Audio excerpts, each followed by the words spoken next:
Hello friends, നമ്മളിന്ന് പറയാൻ പോകുന്നത് ആലിസ് ഇൻ വണ്ടർല പാർട്ട് 2 ആണ്. പാർട്ട് 1 കാണാത്തവർക്കായി ഡിസ്ക്രിപ്ഷനിൽ ലിങ്ക് കൊടുത്തിട്ടുണ്ട്. അവിടെ പോയി കാണുക, എന്നാലേ നിങ്ങൾക്കിത് ബാക്കി മനസ്സിലാവുകയുള്ളൂ. മാർട്ടിൻ ആലിസിനോട് ചോദിക്കുകയാണ്, ഞാൻ എന്തിനാണ് ആ ജീവിയെ കൊല്ലുന്നത്? നിങ്ങളും അവരും തമ്മിൽ എന്താണ് ശത്രുത? അതിനുശേഷമുള്ള കഥയാണ് പിന്നീട് കാണിക്കുന്നത്. അങ്ങനെ മാർട്ടിൻ എല്ലാ കാര്യങ്ങളും അവളോട് പറയുകയാണ്.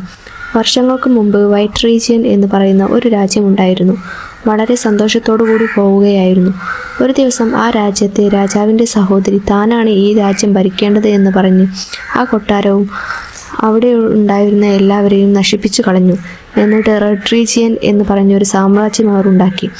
ആ റെഡ് റീജിയൻ്റെ രാജ്ഞിക്ക് ഒരു പെറ്റുണ്ടായിരുന്നു. അതാണ് ആ വലിയ ഡ്രാഗൺ. അതിനെ കൊല്ലാനാണ് നിന്നെ കൊണ്ടുവന്നത്. അതിനെ കൊല്ലാൻ ഇതുവരെ ആരെ കൊണ്ടും സാധിച്ചിട്ടില്ല. ആ ഡ്രാഗണെ കൊന്നാൽ മാത്രമേ നമുക്ക് അവളെ കീഴ്പ്പെടുത്താൻ സാധിക്കൂ. അതുകൊണ്ട് നീയാണ് ആ ഡ്രാഗണെ കൊല്ലേണ്ടത്. ഇതെല്ലാം പറഞ്ഞുകൊണ്ടിരിക്കുമ്പോൾ പെട്ടെന്ന് അവിടേക്ക് റെഡ് റീജിയൻ്റെ ആളുകൾ വരുന്നത്. ആലിസിനെ അവരുടെ ആ കണ്ണിൽ പെടാതെ ഇരിക്കാൻ മാർട്ടിൻ അവളെ ഒരു മരത്തിൻ്റെ സൈഡിൽ ഒളിപ്പിച്ചു. എന്നിട്ട് അവളോട് പറഞ്ഞു, ഇവിടുന്ന് നേരെ പോയാൽ റെഡ് റീജിയൻ്റെ കൊട്ടാരത്തിലെത്തും. അവിടെ ഒരു വാൾ ഉണ്ട്. ആ വാൾ കൊണ്ട് മാത്രമാണ് ആ ഡ്രാഗണെ കൊല്ലാൻ പറ്റുക. ആ വാൾ കണ്ടുപിടിച്ച് നീ അതിനെ കൊല്ലണം. അപ്പോഴേക്കും റെഡ് റീജിയൻ്റെ പട്ടി അവളെ കണ്ടു കഴിഞ്ഞിരിക്കുന്നു. പട്ടി അവളോട് പറഞ്ഞു, നീ പേടിക്കണ്ട, ഞാൻ നിന്നെ ഒന്നും ചെയ്യില്ല. പകരം നീ എൻ്റെ കൂടെ കൊട്ടാരത്തിലേക്ക് വരണം. നിന്നെ കൊണ്ടുവന്നില്ലെങ്കിൽ എൻ്റെ കുടുംബത്തിലുള്ള എല്ലാവരെയും അവർ കൊന്നുകളയുമെന്ന് എന്നോട് പറഞ്ഞിട്ടുണ്ട് എന്ന് പട്ടി ആലിസിനോട് പറഞ്ഞു. അങ്ങനെ ആലിസ് ആ പട്ടിയുടെ കൂടെ കൊട്ടാരത്തിലേക്ക് പോയി. അവിടെ ആരും കാണാതെ അവളെ കൊട്ടാരത്തിലേക്ക് കടന്നു. അവിടെ എത്തിയപ്പോഴാണ് അവൾ അത് കണ്ടത്. അവളുടെ കൂടെ ഉണ്ടായിരുന്നവരെയെല്ലാം അവർ പിടിച്ചു വെച്ചിരിക്കുന്നത്. മുയൽ ഓടി വന്ന് ഒരു കേക്ക് കൊടുത്തു ആലിസിനെ വലുതാക്കി. അവൾ വീണ്ടും വലുതാവാൻ തുടങ്ങി. അപ്പോഴാണ് അവിടുത്തെ രാജ്ഞി അവളെ കാണുന്നത്. രാജ്ഞി അവളോട് ചോദിച്ചു, ആരാണ് നീ? നിനക്ക് എന്താണ് വേണ്ടത്? അപ്പോൾ ആലിസ് പറഞ്ഞു, ഞാൻ അയൽ രാജ്യത്ത് നിന്ന് വന്നതാണ്. എനിക്ക് ഹൈറ്റ് കൂടുതലായതുകൊണ്ട് അവർ എന്നെ അവിടെ നിന്ന് പുറത്താക്കി. അപ്പോൾ രാജ്ഞി പറഞ്ഞു, എനിക്ക് ഹൈറ്റുള്ളവരെ ഭയങ്കര ഇഷ്ടമാണ്. ഇന്നു മുതൽ നീ എൻ്റെ തോഴിയായി കൂടെ കൂടിക്കോ. അന്നു മുതൽ ആലിസ് അവരുടെ കൂടെ കൊട്ടാരത്തിലെത്തി. അവളുടെ മനസ്സ് മുഴുവനും എങ്ങനെയെങ്കിലും ആ വാൾ എടുക്കണമെന്നതായിരുന്നു. അങ്ങനെ അവൾ ആ വാൾ എടുക്കാൻ ആലിസ് അവിടെ എത്തിയപ്പോൾ ആ സേനാധിപൻ അവളെ കണ്ടു. അയാൾ ആലിസിനോട് പറഞ്ഞു, നീ ഭയങ്കര സുന്ദരിയാണ്. എനിക്ക് നിന്നെ ഇഷ്ടമാണ്. നിനക്ക് സമ്മതമാണെങ്കിൽ ഞാൻ നിന്നെ കല്യാണം കഴിക്കാം. ഇത് കേട്ട ആലിസ് അവനെ തള്ളി മാറ്റി അവിടുന്ന് പോയി. ശേഷം ആ വാൾ അന്വേഷിച്ച് നടക്കാൻ തുടങ്ങി. അങ്ങനെ ആലിസ് വാൾ വെച്ചിരിക്കുന്ന സ്ഥലം കണ്ടുപിടിച്ചു. പക്ഷേ ആ വാൾ ഇരിക്കുന്നത് നേരത്തെ കണ്ണുകൊത്തിയെടുത്ത ആ മൃഗത്തിൻ്റെ അടുത്താണ്. പെട്ടെന്ന് ആലിസിനൊരു ബുദ്ധി തോന്നി.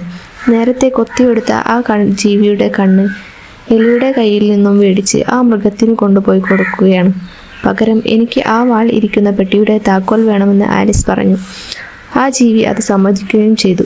ശേഷം ആ താക്കോൽ വാങ്ങി ആ വാളും എടുത്ത് അവൾ പുറത്തേക്ക് വന്നു. അപ്പോഴേക്കും റെഡ് റീജിയൻ്റെ ആൾക്കാർ ഇതെല്ലാം അറിഞ്ഞിരുന്നു. അവളുടെ കയ്യിൽ നിന്നും ആ വാൾ കണ്ടതും എല്ലാവരും ഉറപ്പിക്കുകയാണ്, ഇവൾ തന്നെയാണ് ആലിസ് എന്ന്. അപ്പോഴേക്കും അവൾ കണ്ണുകൊടുത്ത ജീവി ഓടി വന്ന് അവളെ അവിടെ നിന്ന് രക്ഷപ്പെടുത്തി കൊണ്ടുപോവുകയാണ്. അങ്ങനെ അവൾ വൈറ്റ് റീജിയൻ്റെ രാജ്ഞിയുടെ അടുത്തേക്ക് ചെന്നു. ആ വാൾ അവർക്കു നേരെ നീട്ടി. അവളുടെ കൂടെ ഉള്ളവരും അവിടെ എത്തിയിരുന്നു. വൈറ്റ് റീജിയനും അവളുടെ കൂടെയുള്ള എല്ലാവരും ഒരുമിച്ചു. വൈറ്റ് റീജിയൻ്റെ രാജ്ഞി പറയുകയാണ്, നീ വേണം ആ ഡ്രാഗനെ കൊല്ലാൻ. നിനക്ക് മാത്രമേ അതിന് സാധിക്കൂ. ഇതിനൊന്നും ആലിസിന് ഒട്ടും താല്പര്യമില്ലായിരുന്നു. എങ്കിലും മനസ്സില്ലാ മനസ്സോടെ അവൾ അത് സമ്മതിച്ചു. അവൾ അവരുടെ കൂടെ യുദ്ധത്തിനൊരുങ്ങി. ഇതിനകം ആ ഡ്രാഗൺ അവിടെയുള്ള എല്ലാവരെയും ആക്രമിക്കാൻ തുടങ്ങി. അങ്ങനെ ആലിസും ഡ്രാഗണും തമ്മിൽ വലിയ യുദ്ധം നടന്നു. ആലിസ് ബുദ്ധിപൂർവ്വം അതിൻ്റെ തല ഒരു മലയുടെ മുകളിൽ വെച്ച് എടുക്കുകയാണ്. ഇതോടുകൂടി റെഡ് റീജിയൻ യുദ്ധത്തിൽ തോൽക്കുകയും ചെയ്തു. റെഡ് റീജിയൻ്റെ രാജ്ഞിയെ അവർ ജയിലിൽ അടക്കുകയും ചെയ്തു. ഇതെല്ലാം കഴിഞ്ഞപ്പോൾ ആലിസ് പറഞ്ഞു, ഞാൻ വന്ന കാര്യം നടന്നില്ലേ, ഇനി ഞാൻ തിരിച്ചു പോവുകയാണ്. നിങ്ങളെയൊക്കെ കാണാൻ ഞാൻ ഇനിയും വരും എന്നു പറഞ്ഞു ഒരു മാന്ത്രിക മരുന്ന് അവൾ കുടിക്കുകയാണ്. അതോടുകൂടി അവളുടെ പഴയ സ്ഥലത്തേക്ക് തിരിച്ചെത്തി.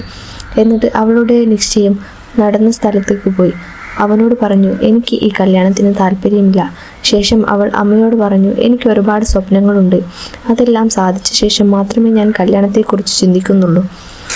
എനിക്ക് എൻ്റെ അച്ഛനെ പോലെ വലിയൊരു ബിസിനസ്മാൻ ആവണം. ഇതോടുകൂടി ഈ സിനിമ അവസാനിക്കുകയും ഈ വീഡിയോ നിങ്ങൾക്ക് ഇഷ്ടപ്പെട്ടാൽ ലൈക്ക് ചെയ്യാനും സബ്സ്ക്രൈബ് ചെയ്യാനും നിങ്ങളുടെ അഭിപ്രായം കമൻറ്റ് ചെയ്യാനും മറക്കല്ലേ.